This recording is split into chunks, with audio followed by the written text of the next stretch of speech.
ఏ విధంగా కష్టపడుతున్నారు, వాళ్ళకి ఏ విధంగా అన్యాయం జరుగుతుంది. నేను మొదలు ఎస్సీలకే అన్యాయం అనుకున్నా, కానీ బీసీలకు కూడా చాలా అన్యాయం జరుగుతుంది.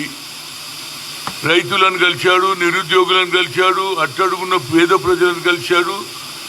అప్పుడు ఏమన్నాడు ఆయన, we come to the power, we'll conduct caste wise senses.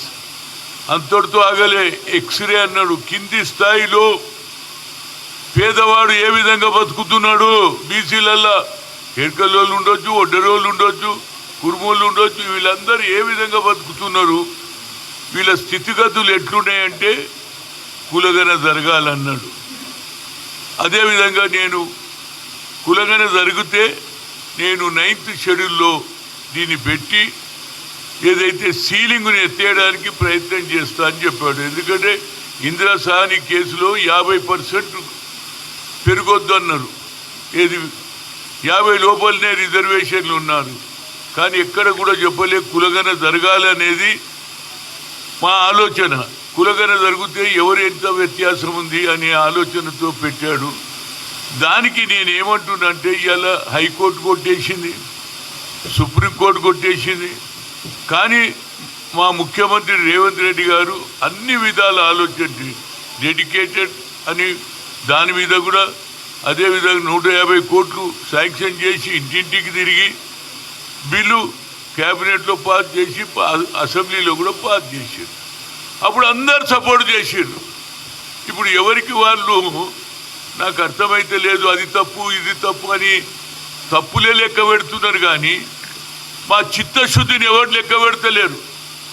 అందుగురించి అన్ని పార్టీల వారు ఏది ఏమున్నా ఈ దీపావళి టైంలో ప్రతి ఒక్కరు బంగారం కొంటారు, ప్రతి ఒక్కరు వస్త్రాలు కొంటారు, బట్టలు కొంటారు. ఏదైతే ముస్లింలకు రంజాన్లు ఎట్లా ఉంటుందో మా దీపావళికి అందరూ ప్రతి ఒక్కరు కూడా పూజలు పునస్కారాలు, అదేవిధంగా బట్టలు కొనుగోలు, బంగారం తప్పనిసరిగా కొంటే 2 రోజుల ముందు నేను బంగారం షాపుల వారు అందరి దగ్గర పోతే వాళ్ళు తప్పనిసరిగా సార్ కోఆపరేషన్ చేస్తారు, సాయంత్రం మేము అమ్ముకుంటామన్నారు. మీరు 5 తర్వాత మీరు ఏమని చేసుకోరు కానీ హోల్ డే అన్నారు. అందరు కోఆపరేట్ చేశారు. నిజంగా కూడా అన్ని పార్టీలు కూడా వచ్చినాయి. ఇవాళ నేను అన్ని దగ్గర తిరిగిన, హ్యాబిట్స్ పోయాను, సికింద్రాబాద్ పోయాను, సుల్తాన్ బజార్ పోయాను.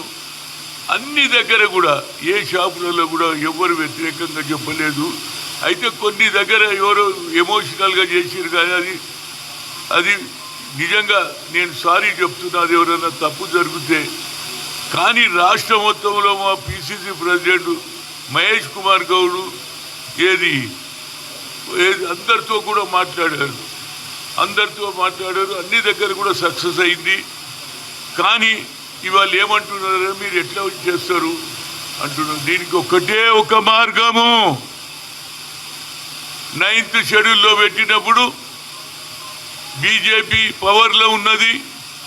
బీజేపీ పవర్లో ఎన్డీఏ నాయకుడు ఎవరంటే ఈ దేశానికి ప్రధానమంత్రి 3వసారి అయినా ఒక ఓబీసీ ప్రధానమంత్రి ఉన్నాడు. కాబట్టి ఆ ఓబీసీ ప్రధానమంత్రి ఒక అడుగు ముందుకేస్తే మాకు న్యాయం జరుగుతుంది. ఎందుకంటే గతంలో మాకు ఒక ఎక్స్పీరియన్స్ ఉంది.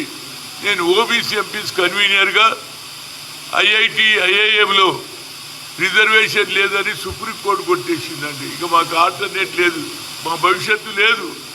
ఇట్లా లాంగ్వేజ్ వైజ్గా తెలుగు, మలయాళం, తమిళ్, ఒరియా అందరు పిల్లలు కూడా అందులో పార్టిసిపేట్. కానీ నేను అప్పుడు ఆల్టర్నేట్ ఉన్నప్పుడు ఆనాడు హెచ్ఆర్టీ మినిస్టర్ మన అర్జున్ సింగ్ గారు ఉండి, మేడం ఇది ఎట్లా మనం సీఎం మేడం దగ్గర పోదామన్నాం.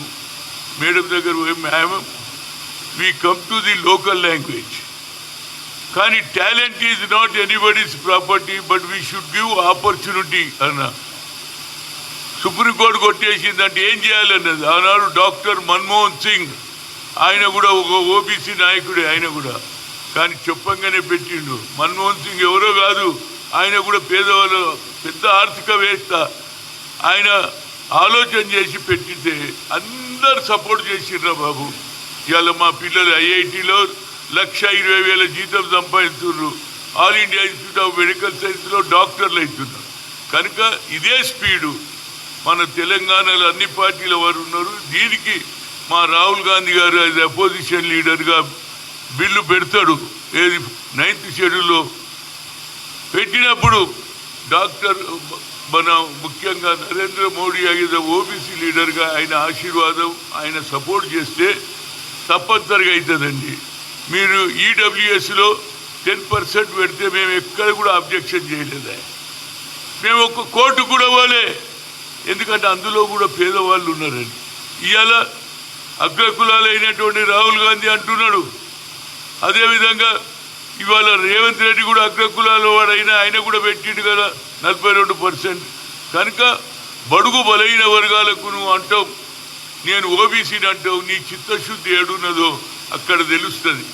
ఎన్ని చెప్పినా మేము ఈసారికిన రాకపోతే మా జీవితంలో ఎన్నడూ రాదుగా. దీనికి ఒక్కటే చట్టం రావాలి.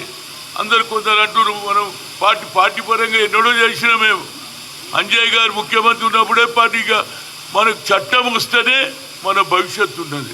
ఆ చట్టంలో మనకు అవకాశం వస్తుంది. రేపు ఎమ్మెల్యేలు కావచ్చు, ఎంపీలు కావచ్చు, ఇవాళ జిల్లా పరిషత్ వరకే కాదు కదా. ఫ్యూచర్ అంటే చట్టం రావాలి. ఆ చట్టానికి కేవలం నాయకుడు ఎవరంటే ఒక పక్క రాహుల్ గాంధీ, ఇంకో పక్క నరేంద్ర మోడీ అడుగు ముందుకు వేస్తే మాకు న్యాయం జరుగుతుంది. ఎందుకు చెప్తున్నా అంటే ఎన్నేళ్ళు ఉండాలి, ఇప్పటికీ 76 ఏళ్ళు అయింది. మండల్ కమిషన్ 1992లో వచ్చింది. 27% అన్నారు, మేము డబుల్ డిజిట్ కూడా దాటలేము. కనుక నరేంద్ర మోడీ గారికి నేను యాజ్ ఓబీసీ ఎంపీ కన్వీనర్గా గతంలో కూడా 3 సార్లు కలిసిన. మా జనాభా ఎక్కువ ఉన్నది, 56% ఉన్నారు. మాకు సెపరేట్ మినిస్ట్రీ అంటే అది ఇయ్యలే, క్రిమిలైన్ ఎత్తేయమంటే అది ఇయ్యలే, ఆఖరి కులగన చేయమంటే చేయలే. కానీ ఇవాళ అగ్ర కులాల్లో పుట్టిన రాహుల్ గాంధీకి ఆలోచన తెలంగాణలో ఈ 42% అయింది. అదేవిధంగా మీరు 69% తమిళనాడులో ఇస్తున్నారు, వాళ్ళు నడుపుకుంటున్నారు. మాకు ఎందుకు అన్యాయం చేస్తూ నరేంద్ర మోడీ? ఇవాళ అందరు నాయకులు, ఇవాళ ఆయన ఎవరు బీజేపీ అధ్యక్షుడు, ఆయన కూడా చెప్పాడు మేము మద్దతు ఇస్తా అన్నాడా లేదా? మరి అందరు మద్దతు ఇస్తా అంటున్నారు, కానీ మరి దీనికి ఎక్కడ ఆపుతున్నారు? దీనికి ఆపడానికి కారణం ఒకటే, బిల్లు పెట్టినప్పుడు ఆయన తప్పనిసరిగా నరేంద్ర మోడీ బీజేపీ వాళ్ళకి ఎక్కువ ఎంపీలు ఉన్నారు కాబట్టి వాళ్ళందరూ మద్దతు ఇస్తే మా భవిష్యత్తు బాగుంటుంది. దీనికి నేను రాజకీయంగా ఎవరినేమన్నా ఆలోచన చేయండి. రవయ్యాల నక్సలైట్ల మార్పు వచ్చింది, ఎవడన్నా అనుకున్నాడా? AK-47 ఇచ్చేస్తున్నారు. మేము మెయిన్ స్ట్రీమ్లో బతుకుతాము, మా భవిష్యత్తుకి వద్దు. సోషల్ జస్టిస్ కావాలంటే ఈ ప్రభుత్వాల ద్వారానే అవుతుందని బంధుకు నిడిచిండ్రా బాబు నరేంద్ర మోడీ. ఇవాళ వాళ్ళలో మార్పు వస్తుంది. ఇందిరాగాంధీ ఎందుకు ఇచ్చింది? భూ సంస్కరణ ఎందుకు అమలు చేసింది? దున్నేవాడికి ఎందుకు ఇచ్చింది అంటే ఆనాడు దొరల దగ్గర 500 ఎకరాలు 1000 ఎకరాలు భూమి ఉంటే దొరల దగ్గర వాళ్ళ దగ్గరికి వెళ్ళి తీసుకొని ఇచ్చిందా లేదా? కీసరా దారిలో కూడా ఇచ్చింది. 1981లో 94 ఎకరాలు ఎస్సీలకు ఇచ్చింది. కనుక ఈ ఆలోచన నరేంద్ర మోడీలో రావాలి. రాజకీయాలు ఉంటాయిరా భయ్, కానీ ఒకసారి పేదవారికి అన్యాయం జరుగు. మా అందుకు కూడా చూడు, మేమందరం ఓటర్లం రా బాబు. మేము ఎవరికి గెలవాలన్నా SC ST OBC minority vote పడితేనే గెలుస్తారు. మీ అగ్రకులాల సంఖ్య ఆయన మా రాహుల్ గాంధీ చెప్పిండు 10% ఎంజాయ్ చేస్తున్నారు, 90%కు అన్యాయం జరుగుతుందని చెప్పాడు. ఈయన ఉద్యోగాలలో ఇవాళ జ్యుడిషియల్ ఎవరున్నారా? పేరుకు ఒక్కడో ఎస్సీ ఒక ఉన్నారు. జ్యుడిషియరీ అంతా అగ్రకులాలు ఆక్యుపై ఉన్నది కాబట్టి వాళ్ళు ఎట్లనన్నా మాకు రానియరు. కనుక Narendra Modi as a OBC MPs కన్వీనర్గా నేను నీకు ఎన్నోసార్లు కలిశాను, పార్లమెంట్లో కలిశాను, ఎంపీలతో కలిశాను. ఈసారి మాకు న్యాయం చేయమని కోరుతున్నా. ఇది అయ్యే వరకు నో క్వశ్చన్ ఆఫ్ చేంజ్. కొందరు సలహాలు ఇస్తున్నారు, ఎందుకన్నా పార్టీస్కి ఏమి ఇచ్చినట్లే బాబు, ఇక మా ఫ్యూచర్ ఇదే కదా. మా అమ్మడికి ఎమ్మెల్యేలు అయ్యే ఛాన్స్ లేదు, ఎంపీలు అయ్యే ఛాన్స్ లేదు. ఇది అయితే యావత్ భారతదేశంలో 56% ఉన్న బీసీలకు సరి అయిన న్యాయం జరుగుతుంది. ఏదైనా అన్ని పార్టీలకు ఇవాళ నేను అన్ని దగ్గర తిరిగిన వ్యాపారస్తులలో కూడా ఒక ఆలోచన వచ్చింది. దీపావళి టైంలో షాపులు వద్దంటే వాళ్ళు బంద్ చేసుకున్నారు. సాయంత్రం 5-6 తర్వాత ఇప్పుకోమన్నాం. వారందరూ కూడా బంగారం షాపులు కానీ అదేవిధంగా బట్టల షాపులు కానీ చిన్న చిన్న యూఎన్ పెట్రోల్ బంకులు కూడా కొన్ని అన్ని బంద్ చేసుకున్నారు. అందరికీ పేరు పేరున నా హృదయపూర్వక ధన్యవాదాలు చెప్తూ, ఒక సంఘటన జరిగింది. నేను మొదలు చేసేటప్పుడు బ్యానర్ పట్టుకొని ముందుకు నడుస్తుంటే ఆ బ్యానర్ కిందికి తగిలి కాళ్ళకు అడ్డం వచ్చి కింద పడ్డా. చాలామంది ఫోన్లు చేస్తున్నారు, హనుమంతలా ఏమైంది, హనుమంతలా ఏమైంది, ఏం కాలేదు బాయ్, అమ్మవారి దయ, మా మహంకాళి దయ, బడుగు బలైన వర్గాల దయ వల్ల ఏమి జరగలే. ఆ అమ్మవారికి కొడుతున్నా.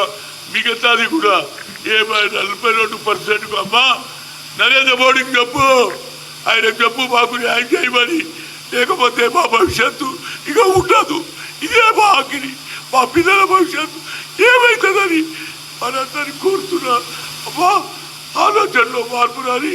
రాజకీయాలు ఉంటాయి, కానీ పేదవానికి అన్యాయం జరిగినప్పుడు న్యాయం చేయమని కోరుతున్నా.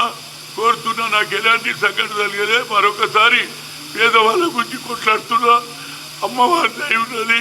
అదేవిధంగా నరేంద్ర మోడీ ఆలోచన చేసి ఏదో ప్రధానమంత్రికి ఒక ఆలోచన ఏమున్నదంటే అలా పార్టీ వచ్చారు, అరే కాంగ్రెస్ పార్టీ పైకి వస్తుంది, రాహుల్ గాంధీ అరే ఎప్పుడన్నా వస్తారా పోయి ప్రజలు తీర్పు ఇస్తేనే నువ్వు ప్రధానమంత్రి అయినావు, ఆయనకు అవకాశం వచ్చినా అయినొచ్చు. కానీ దాని గురించే మా పొట్ట కొట్టొద్దు అని అడుగుతున్నా.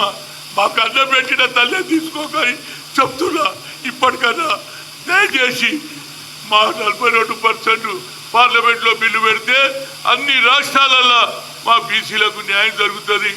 అప్పుడే మా భవిష్యత్తు బాగుంటుంది. పేదవాడు కూడా ఈక్వల్గా రైట్ ఉన్నది. కొన్ని రాష్ట్రాలలో ఇంప్లిమెంట్ అవుతుంది.